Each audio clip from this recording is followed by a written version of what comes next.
Eccoci qua ragazzi, salve a tutti, bentornati sul canale e quanto è stata bella questa notte insonne passata dopo essersi laureati per la quarta volta, campioni d'Italia, secondo titolo della gestione De Laurentiis, scudetto non di un singolo calciatore, non il miracolo solo dell'allenatore, ma di tutti a Napoli, società, calciatori, dirigenti e tifosi, tutti che devono festeggiare un'annata che è stata stupenda, sofferta, ma da incorniciare nella maniera più assoluta. Il Napoli tutto vince, capitanato dal presidente Aurelio De Laurentiis. Fatemi sapere come sempre la vostra qui sotto nei commenti, mi raccomando quest'oggi iscrizione e like al video, doverosi visto che andremo a cucire poi lo scudetto sulle nuove maglie. Partiamo dai ringraziamenti al presidente Aurelio De Laurentiis, il miglior presidente della Serie A, almeno se parliamo, se lo cataloghiamo, ecco, tra quei presidenti senza politica alle spalle che può darti una mano in un paese dove funziona così e senza finanziarie che possono risanare al volo eventuali errori di gestione che sono fisiologici. In una gestione ventennale ci sono errori che vengono fatti, è una cosa normalissima, e non avendo capitali e fondi alle spalle devi contare praticamente sempre e solo su te stesso. Ecco perché lunga vita al presidente Aurelio De Laurentiis e grazie ancora per questo quarto scudetto. Poi passiamo a, diciamo, agli artefici in campo tra allenatore, staff e calciatori. Conte sapevamo cosa andavamo a prendere. Il Napoli sapeva perfettamente che per risanare la stagione dell'anno scorso, disastrosa sotto tutti i punti di vista, aveva un solo nome possibile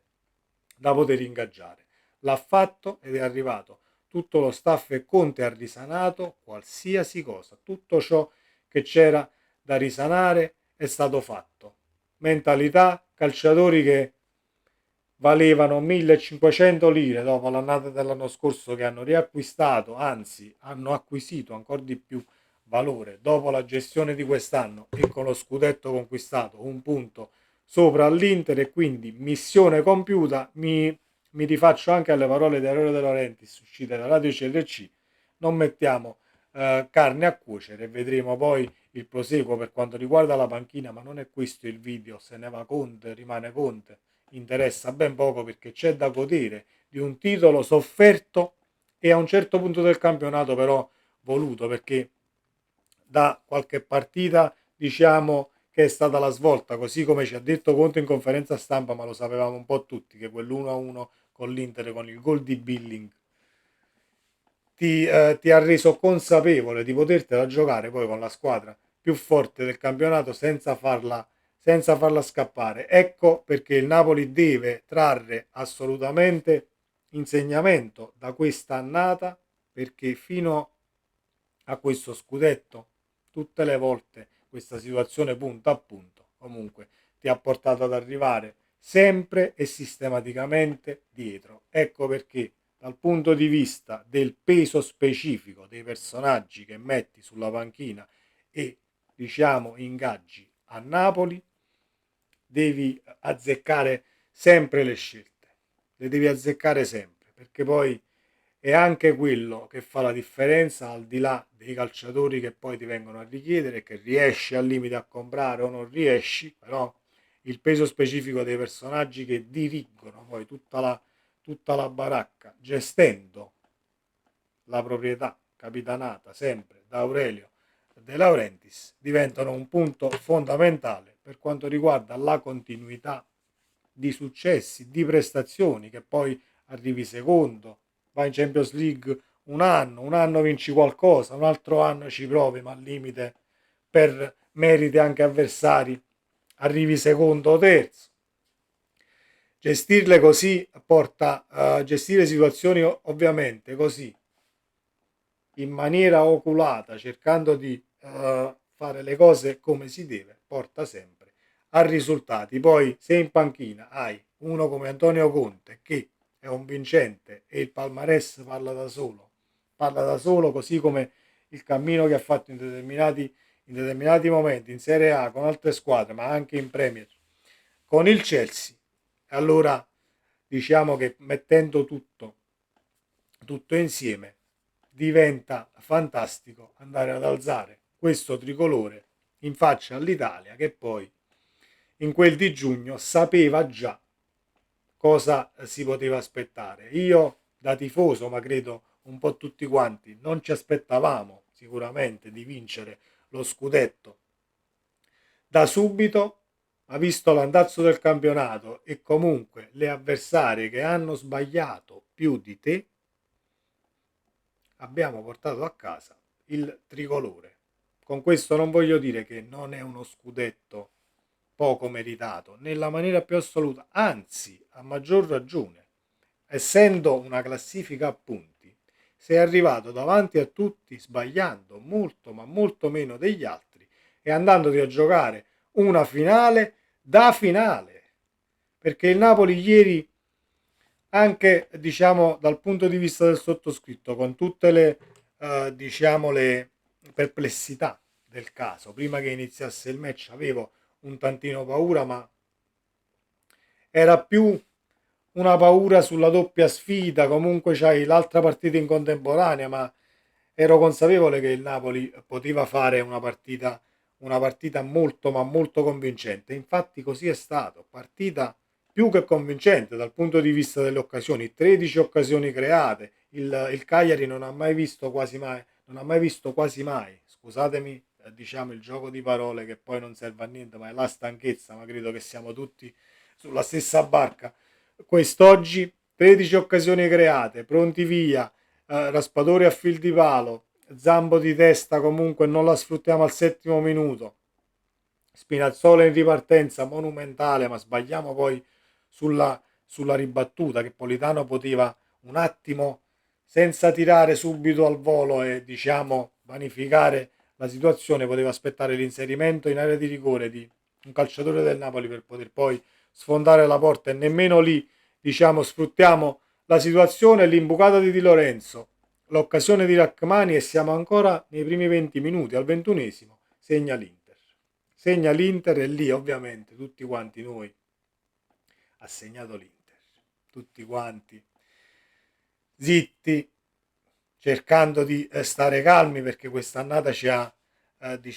temprati da questo punto di vista nel dover riuscire a stare calmi e trovare forze che noi non conoscevamo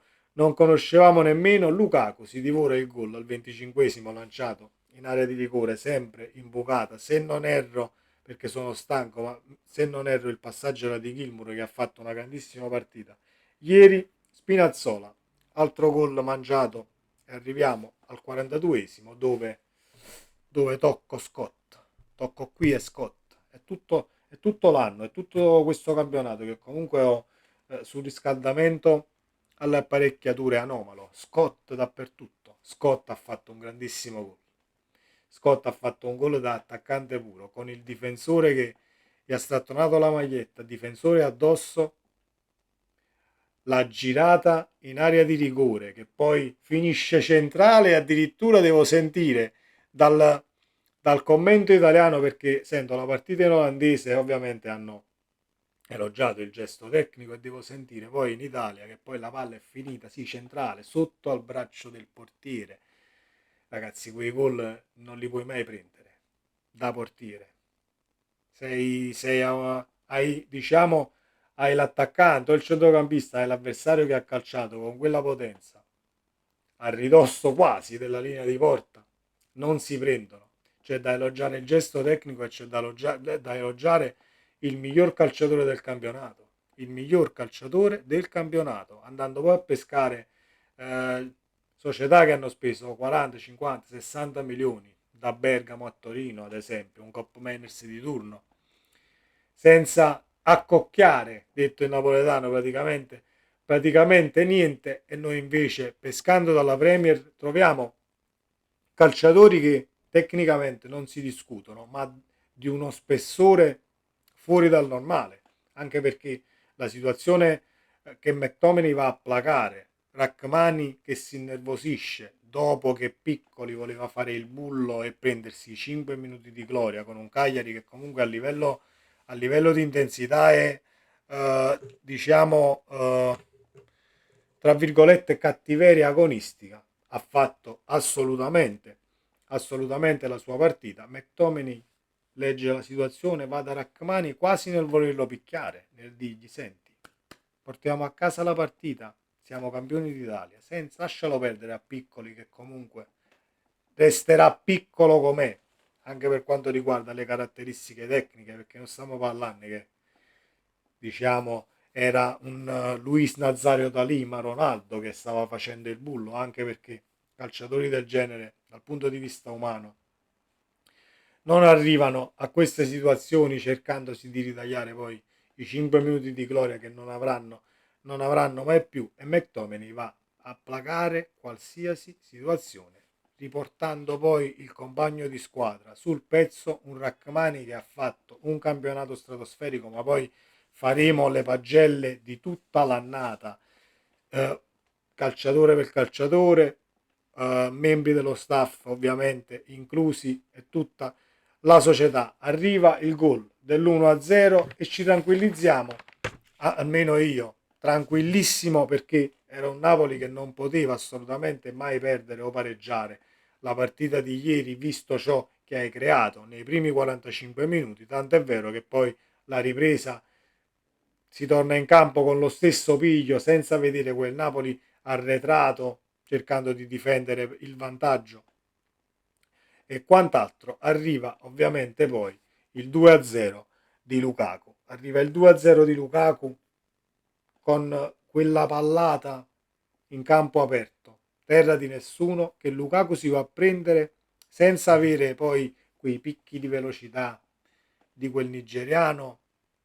che l'ha andata a vincere in Turchia e voluto andarsene ovviamente perché voleva tanti soldi, vuole tanti soldi, non passare da Napoli per quanto mi riguarda, se diciamo non sei cresciuto dal punto di vista umano e sei sempre lo stesso, perché non servono personaggi del genere, tanto è vero che abbiamo questo Lukaku che si va a prendere quel pallone e si porta appresso tutti quanti, si porta appresso tutti i 50-60 mila che c'erano, si porta appresso anche l'erba dello stadio Maradona, portando poi il Napoli sul 2-0 e chiudendo definitivamente il discorso scudetto, che poteva anche essere più largo il risultato, siamo assolutamente d'accordo, divoriamo anche un gol subito dopo del 3-0 con Neres ancora che crossa sul secondo palo dove c'è Lukaku, però quella situazione è quella, Lukaku è troppo sotto il pallone in quel frangente, la palla è un tantino, parliamo di centimetri, un tantino alta e ovviamente impatti e la palla schizza sopra la traversa e niente di fatto, ma è un Napoli che ha dominato assolutamente la partita e non poteva fare altrimenti visto il cammino che è stato poi fino all'ultima col Cagliari. Io sono completamente stanco e i ringraziamenti vanno a tutto il Napoli, ma staff compreso, match analyst compresi, tutti, Tommaso, da Tommaso che comunque con McTominay va a abbracciare Tommaso che poi è il primo anno a Napoli, quindi questo fa capire l'ambiente e lo spogliatoio, come si vive e con quale intensità viene vissuta tutta la situazione in casa Napoli, ed ecco perché questo scudetto, per quanto mi riguarda, e concludo, è molto, ma molto più godurioso di quello di 2 anni fa. Quindi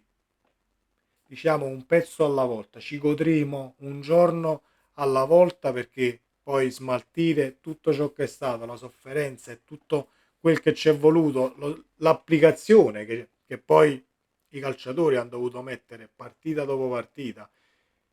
giocando una volta a settimana, molto più complicata dal punto di vista mentale da gestire, forse sarà pure quella situazione dal punto di vista fisico che dicono non la gestisci, ma dal punto di vista mentale state sicuri che giocare una volta a settimana, ovviamente nel caso di grandi club, perché il Napoli è un grande club, è più complicato, perché dimenticare una sconfitta che accade la domenica è molto più difficile metabolizzarla se tu hai una settimana solo per allenarti e invece affrontando la partita nell'infrasettimanale al limite porti a casa i risultati in coppa, hai metabolizzato la sconfitta in campionato, hai vinto in coppa e ti presenti poi alla giornata dopo completamente tirato a lucido. Ma la situazione, diciamo, della settimana tipo, tra virgolette, la gestisce Antonio Conte e diciamo è la cartina di tornasole per poter capire che ci sono allenatori e allenatori. C'è gente che una situazione così la riesce a gestire pur trovando mille difficoltà da gennaio in avanti e gli va dato atto al mister che da gennaio in avanti non ha avuto praticamente la fascia sinistra, dovendosi inventare soluzioni al momento, compreso Buongiorno che quando lo metti in campo 40 milioni spesi si vedono e come e l'hai avuto fuori quasi per metà campionato. Concludo qui e poi restate aggiornati perché arriveranno tra domani video per tutte le pagelle dei calciatori del Napoli, faremo il film della stagione rivivendo tutti i momenti e ciò che è stato. Adesso godiamoci la vittoria, sempre Forza Napoli, vi voglio bene e auguri a tutti i tifosi del Napoli nel mondo. Grazie ancora una volta Aurelio De Laurentiis e il Napoli tutto. Ciao.